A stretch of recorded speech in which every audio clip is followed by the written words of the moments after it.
Assalamualaikum warahmatullahi wabarakatuh. Perkenalkan, nama saya Regi Rahadianto Fikur Rahman. Saya Wanda Asri SS. Di sini kami akan memaparkan sebuah materi yang berjudul tentang analisis peran hukum internasional dalam diplomatik dan konsuler. Jadi, di dalam pembahasan kali ini yaitu bertujuan untuk menganalisis peran hukum internasional dalam hubungan diplomatik dan konsuler dengan fokus pada perlindungan hukum terhadap pejabat diplomatik dan konsuler. Hukum internasional adalah keseluruhan hukum yang mengatur hubungan antara negara dan subjek atau massa internasional yang melintasi batas negara. Hukum internasional sebagai besar terdiri dari prinsip-prinsip dan perilaku yang negara-negara merasakan harus mematuhi. Mengirimkan perwakilan ke negara lain yang dikenal sebagai perwakilan diplomatik. Dan membentuk organisasi internasional adalah dua cara yang berbeda yang dapat digunakan untuk mewujudkan hubungan internasional antara negara. Hukum internasional adalah sebuah hukum yang mengatur hubungan antara negara dan organisasi internasional. Hukum internasional berasal dari kata hukum internasional yang naon anjing. Diplomatik secara keseluruhan, diplomatik adalah cara negara berkomunikasi dan berinteraksi satu sama lain melalui perwakilan diplomatik yang bertugas untuk mewakili kepentingan dan kebijakan negara mereka di negara lain. Diplomatik adalah mencakup beberapa aspek, yaitu seperti negara-negara memiliki peran diplomatik untuk mewakili kepentingan dan kebijakan negara mereka dengan negara lain. Hubungan diplomatik dapat berupa hubungan resmi yang diatur oleh perjanjian atau konvensi internasional, atau hubungan tidak resmi yang terdiri dari komunikasi antara pejabat diplomatik.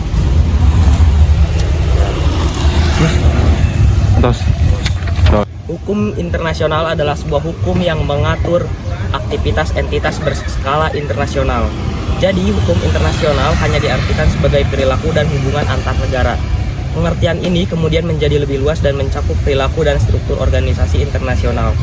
Hukum internasional berasal dari banyak sumber, diantaranya adalah konvensi internasional, hukum adat, prinsip hukum internasional, pengadilan internasional, dan komisi hukum internasional. Jadi, hukum internasional memainkan peran penting dalam mengatur hubungan antar negara dan organisasi internasional. Hukum ini mengatur hak dan kewajiban para negara dan organisasi internasional. Dalam beberapa kasus, hukum internasional dapat digunakan sebagai alat untuk menyelesaikan sengketa antara negara atau organisasi internasional. Konsuler adalah perwakilan resmi suatu negara yang berada di negara lain untuk mewakili kepentingan dan kebijaksanaan negara tersebut. Konsuler biasanya berada di kota perdagangan atau pelabuhan negara penerima, dan mereka memiliki kewenangan yang berbeda dengan perwakilan diplomatik. Mereka juga tidak bersifat mewakili negara mereka sendiri. Sebagai perwakilan konsuler, mereka bertanggung jawab untuk meningkatkan kerjasama internasional antara pemerintah dan penduduk kedua negara dan menumbuhkan rasa hormat dan pengertian. Menurut pasal 5 Konvensi Wina 1963, perwakilan konsuler melakukan tugas-tugas berikut. Yang pertama itu adalah melindungi kepentingan individu dan badan usaha seperti yayasan, perusahaan, lembaga, dan badan usaha milik negara. Yang kedua adalah mengembangkan hubungan perdagangan, ekonomi, kebudayaan, dan ilmu pengetahuan antara pengirim dan penerima. Yang ketiga adalah memberikan informasi yang sesuai dengan hukum yang berlaku tentang kerjasama perdagangan, ekonomi, kebudayaan, dan ilmu pengetahuan. Yang terakhir yaitu mengeluarkan warga negara, pengirim, paspor, dan dokumen perjalanan. Internasional tentunya memiliki keterkaitan dengan sebuah diplomat. Jadi, hukum internasional dalam mengatur hubungan diplomatik dan konsuler pada dasarnya, negara berdaulat penuh memiliki hak penuh untuk mengirimkan perwakilan diplomatik dan konsulernya ke negara lain, dan berkewajiban untuk menerima perwakilan dan konsuler dari negara berdaulat lainnya. Selain itu, negara berdaulat penuh memiliki hak untuk memulai hubungan baik di tingkat kedutaan maupun diplomatik. Dengan kata lain, hal-hal berikut harus dipenuhi sebelum negara pengirim dan negara penerima dapat memulai hubungan diplomatik. Jadi ada poin-poinnya seperti pembukaan hubungan diplomatik terjadi melalui persetujuan timbal balik atau reciprocity, seperti halnya dalam hal pengadaan misi pasal 2 Konvensi Wina 1961. konsensus joint agreement atau joint declaration mencantumkan hal-hal ini secara bersamaan.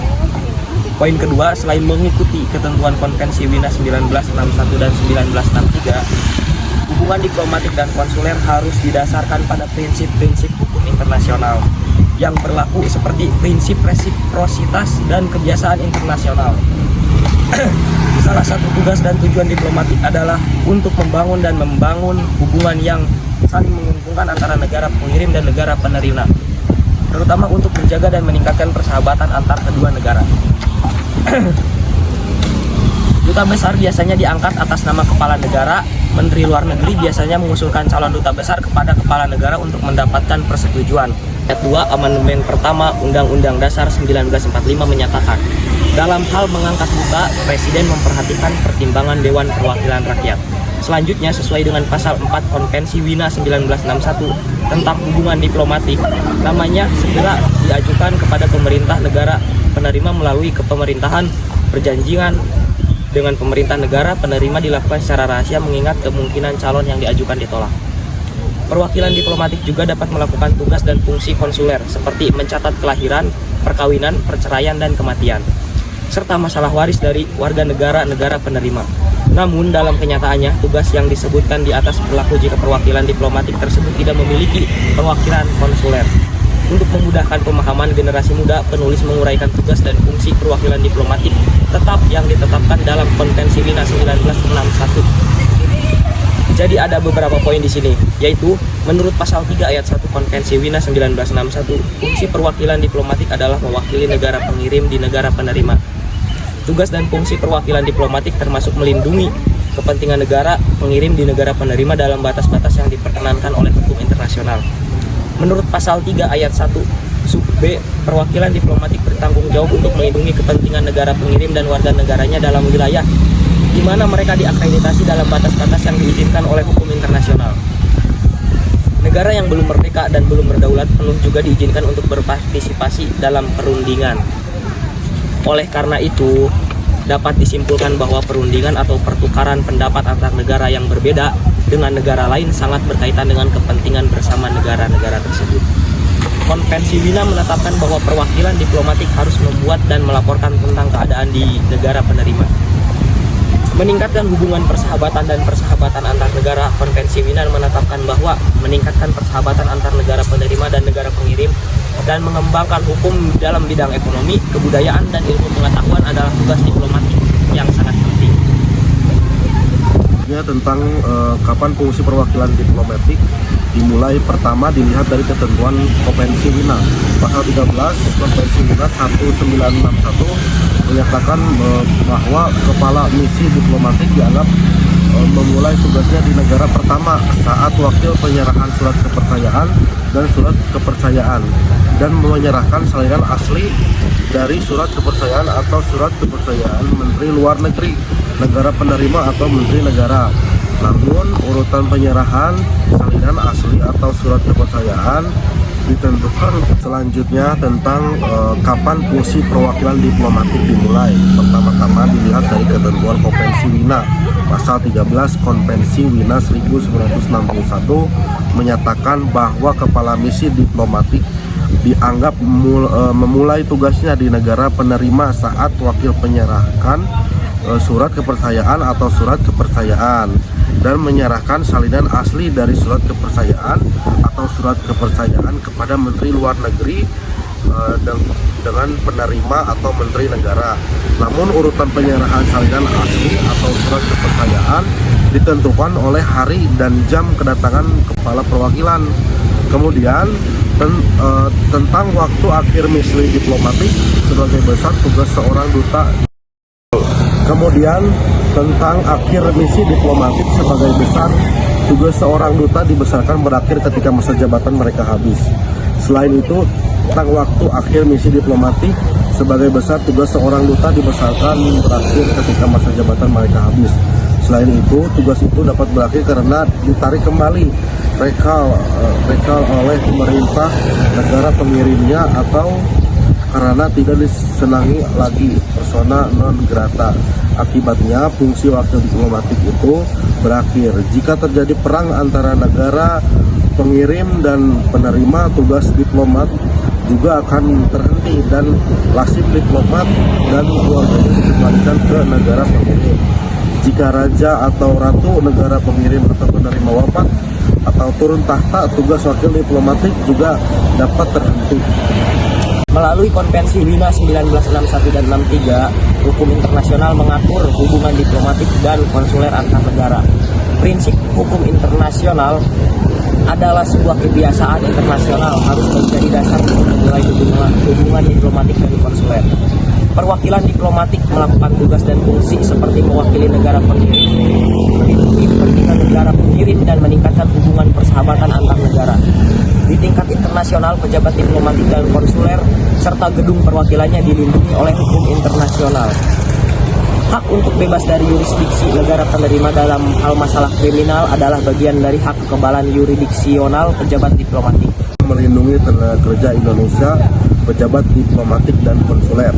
Semua negara anggota wajib melindungi para pejabat diplomatik dan konsuler serta gedung perwakilannya dan tingkat internasional, terutama dengan adanya instrumen. Pasal 29 Konvensi Wina 1961 menyatakan bahwa person of a diplomatic agent shall not relation respect. Ia tidak dapat bertanggung jawab atas penangkapan atau penahanan apapun. Negara penerima harus memperlakukan dengan hormat dan mengambil semua tindakan yang diperlukan untuk mencegah kemerdekaan dan martabat yang dilecehkan. Sebagai yang disebutkan dalam pasal 26, pemerintahan negara akreditasi bertanggung jawab untuk mengambil semua tindakan yang diperlukan untuk melindungi pejabat diplomatik dan kekerasan. Dan perlindungan ini dilengkapi dengan jaminan kebebasan pribadi. Sedangkan dalam pasal 29 menunjukkan bahwa negara penerima juga harus melindungi diplomat yang berada di negara dengan cara yang dijelaskan ini. Juga sesuai dengan prinsip prioritas atau kepaksaan bersama dan kesepakatan bersama bahwa setiap negara ingin para diplomat aman saat ditugaskan di negara mereka dan menjaga hubungan yang telah ada. Melindungi tenaga kerja Indonesia, pejabat diplomatik dan konsuler. Semua negara anggota wajib melindungi para pejabat diplomatik dan konsuler serta gedung perwakilannya dan tingkat internasional, terutama dengan adanya instrumen. Pasal 29 Konvensi Wina 1961 menyatakan bahwa person of a diplomatic agent shall not relation respect. Ia tidak dapat bertanggung jawab atas penangkapan atau penahanan apapun. Negara penerima harus memperlakukan dengan hormat dan mengambil semua tindakan yang diperlukan untuk mencegah kemerdekaan dan martabat yang dilecehkan. Sebagai yang disebutkan dalam pasal 26, pemerintahan negara akreditasi bertanggung jawab untuk mengambil semua tindakan yang diperlukan untuk melindungi pejabat diplomatik dan kekerasan. Dan perlindungan ini dilengkapi dengan jaminan kebebasan pribadi. Sedangkan dalam pasal 29 menunjukkan bahwa negara penerima juga harus melindungi diplomat yang berada di negara dengan cara yang dijelaskan ini. Juga sesuai dengan prinsip prioritas atau kepaksaan bersama dan kesepakatan bersama bahwa setiap negara ingin para diplomat aman saat ditugaskan di negara mereka dan menjaga hubungan yang telah ada. Melalui Konvensi Wina 1961 dan 63, hukum internasional mengatur hubungan diplomatik dan konsuler antar negara. Prinsip hukum internasional adalah sebuah kebiasaan internasional harus menjadi dasar untuk menilai hubungan diplomatik dan konsuler. Perwakilan diplomatik melakukan tugas dan fungsi seperti mewakili negara pengirim, melindungi kepentingan negara pengirim dan meningkatkan hubungan persahabatan antar negara. Di tingkat internasional, pejabat diplomatik dan konsuler serta gedung perwakilannya dilindungi oleh hukum internasional. Hak untuk bebas dari yurisdiksi negara penerima dalam hal masalah kriminal adalah bagian dari hak kekebalan yurisdiksional pejabat diplomatik. Jadi dalam makalah yang saya angkat tentang tema diplomatik dan konsuler, terdapat dasolennya di pasal 13 ayat 2 amandemen pertama Undang-Undang Dasar 1945. Menyatakan dalam hal mengangkat duta presiden memperhatikan pertimbangan Dewan Perwakilan Rakyat. Selain itu ada juga Konvensi Wina 1961 yang menjadi peraturan, yaitu fungsinya dari diplomatik adalah mewakili negara pengirim di negara penerima. Dalam pasal 3 juga ada perwakilan diplomatik bertanggung jawab untuk melindungi kepentingan negara pengirim dan negara penerima. Terkait dasein dari peraturan tersebut, biasanya dalam hubungan diplomatik antar negara yang menyangkut konsuler biasanya terjadi sebuah peraturan-peraturan yang di luar dari peraturan hukum internasional. Jadi seperti contohnya mereka membuat kesepakatan masing-masing atau kesepakatan sendiri dalam mencapai tujuan negara-negara mereka masing-masing. Sekian pemaparan materi dari kelompok kami, kurang lebihnya mohon maaf. Wassalamualaikum warahmatullahi wabarakatuh. Waalaikumsalam warahmatullahi wabarakatuh.